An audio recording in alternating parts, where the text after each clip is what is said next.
ka-interview, alam nyo ba na may loan ngayon si Bangko na pwede kang umutang mula 2,000 hanggang 250,000 pesos gamit lamang ang cellphone mo? So yes, 100% legit po ito. Ito nga yung InstaCash Ko Loan. Isa itong fully digital, walang pila at diretso sa Bangko account mo ang pera.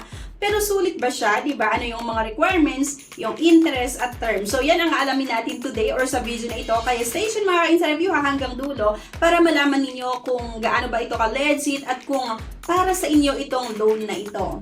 So yun nga mga ka-interview, ang Bangko is the microfinance arm ng Bank of the Philippines Islands or yung BPI na focus nila ay tulungan ang mga small entrepreneurs, working class at yung mga unbanked Filipino.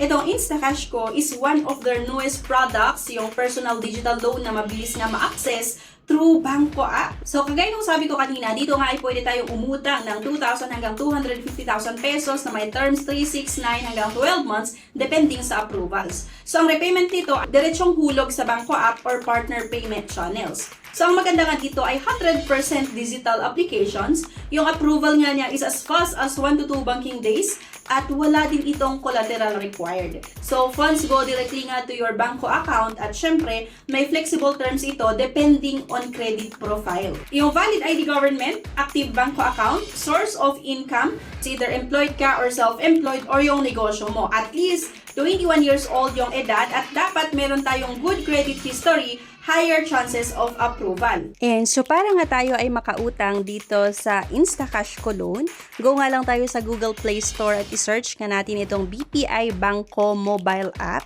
So, ayan, welcome to Bangko. So, ito yung makikita nyo sa kanilang app nga, Negosyo Ko Loan. Meron nga din kasi silang ino-offer na Negosyo Ko Loan na hanggang 500,000 naman yung pwede. At pwede rin kayong makapag-save or mag-save nga dito sa Bangko app, di ba? So, marami actually yung pwede nating panggamitan. So, pwede rin kayong mag-create ng account nyo online.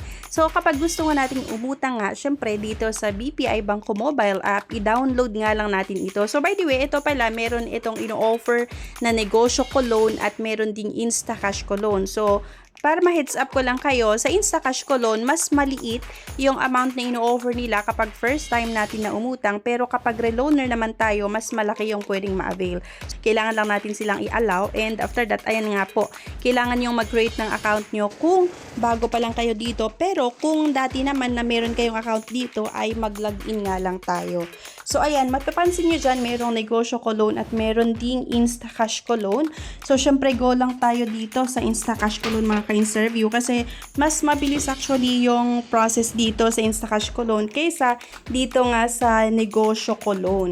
Kikita nyo naman dito kung magkano yung pwedeng mautang. So, sabi ko nga sa inyo, kapag first time borrower, ayan, 2,000 hanggang 10,000 lang yung pwedeng mautang. Pero kapag reloaner kayo dito mas malaki yung amount na pwedeng mahiram. May 2,000, 3,000, 4,000, 5,000, diba? So, kung halimbawa 10,000 yung gusto kong utangin dito, yung payment terms nila 7 days hanggang 3 months. So, yun nga, kapag first time natin na umutang dito, mas mababa din yung terms na ino-offer. Pero kapag reloaner kayo, mas mahaba. Mag-offer sila na mas mahabang payment terms. So, ayan, repayment frequency, weekly, merong monthly, meron ding bi-monthly.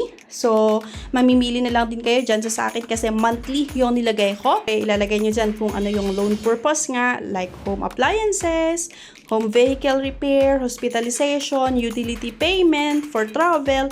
So, ayan, utility payment yung nilagay ko. So, pagka next natin mapapansin nyo dito or makita nyo yung possible na monthly amortization, nas dito nga is 3,838.76. Kung halimbawa uutang ako ng 10,000 pesos payable nga sa loob ng 3 months. So, monthly income needed at least 11,516.26 pesos. So, di ba at least dito, di ba may idea na kayo kung magkano yung possible na monthly amortization, no? So, ayan, getting started, kailangan nyo lang sagutan itong mga basic information nga, borrower, yung pangalan nyo, kompletong pangalan nyo nga. Pero, ayan, hindi ko muna ituloy ito para i-check muna natin itong negosyo Ko Loan para may idea lang din kayo kasi malay natin diba ang iba sa inyo ay gusto nung mas malaking amount at may negosyo naman kayo, so gusto nyong magnegosyo loan, so pwede nyong itry nga itong Negosyo Ko Loan. So magkaiba kasi yung feature nga nitong negosyo ko loan at itong Instacash ko loan. Ngayong pinili natin ay itong negosyo loan. So, dito ilalagay mo yung amount kung magkano yung gusto mong utangin. For example, 100,000 pesos. Desired terms, ayan, 12 months. So, 6 months, 12 months, 24 hanggang 36 months kasi yung terms dito sa negosyo loan. So, yan, kung halimbawa 100,000 pesos yung loan amount nga na ilalagay natin, di ba? Merong weekly, bi-weekly, and monthly. So, monthly yung pipiliin natin dito. And ayun nga, 100,000 pesos. Yung loan amortization amount or possible na amortization, monthly amortization ay 5,527.78 pesos. Monthly income needed at least 22,111.12 pesos. So, loan purpose, mamimili na lang din ulit tayo dito. Same lang din naman dun sa Instacash ko loan, yung process, di ba? So, pagka next kasi natin nito, mga ka-insta review, may kailangan lang din ulit tayong sagutan yung mga basic information. And pagka-submit nyo, kailangan lang din natin mag-upload ng isang valid government ID syempre. At kung may iba pang kailangan na requirements, kailangan nyo lang ma-submit. And at least dito sa app nila tayo mag-submit. Ayun kasi mga ka-insta review, meron na akong dating account dito. Kaya hindi ko maitutuloy, maipakita sa inyo yung iba. Kasi nakapag-sign in na ako or nakapag-create na ako ng account ko before nga.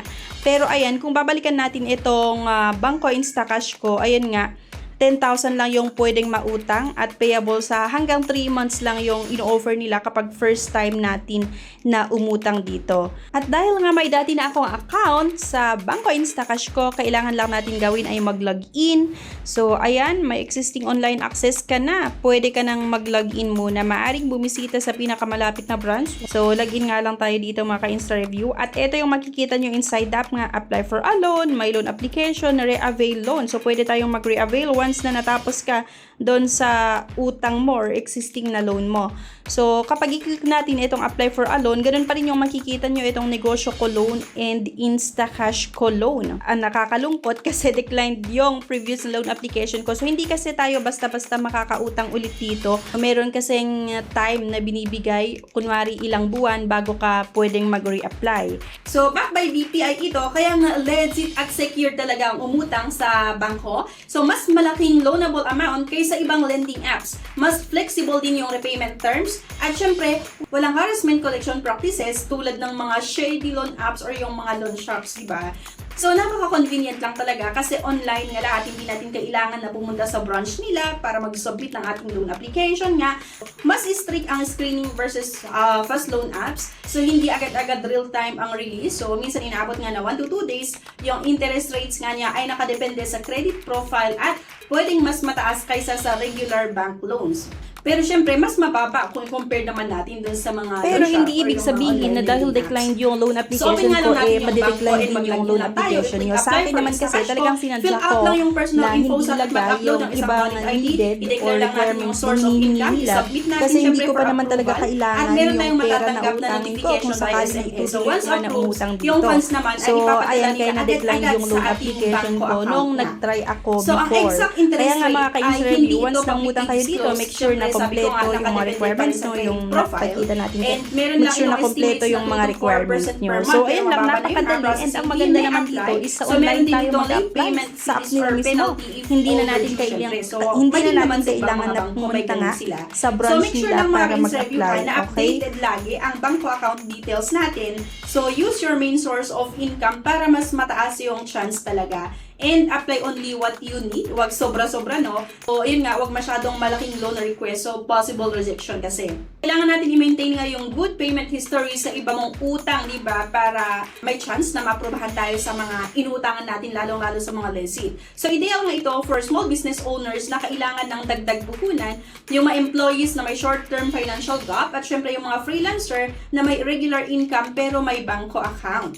And mga ka-Insta Review, that's the full reviews of Bangko Instacash ko loan na pwede kang umutang nga hanggang 250,000 pesos, payable hanggang 12 months, at syempre backed pa ng BPI para legit na legit talaga. Kaya kung interesado ka, pwede mo na itong i-check, diba, sa Bangko app. Go ka lang sa Google Play Store, i-check mo yung Bangko app. Pero tandaan, ang utang ay responsibilidad, kaya siguraduhin mo na kaya mong bayaran bago ka umutang. At kaya nga, kung nakatulong sa inyo ang video na ito, please don't forget nga to like, i-share, and subscribe ka na rin ha, para maging updated ka sa lahat ng legit loan reviews dito sa Pilipinas.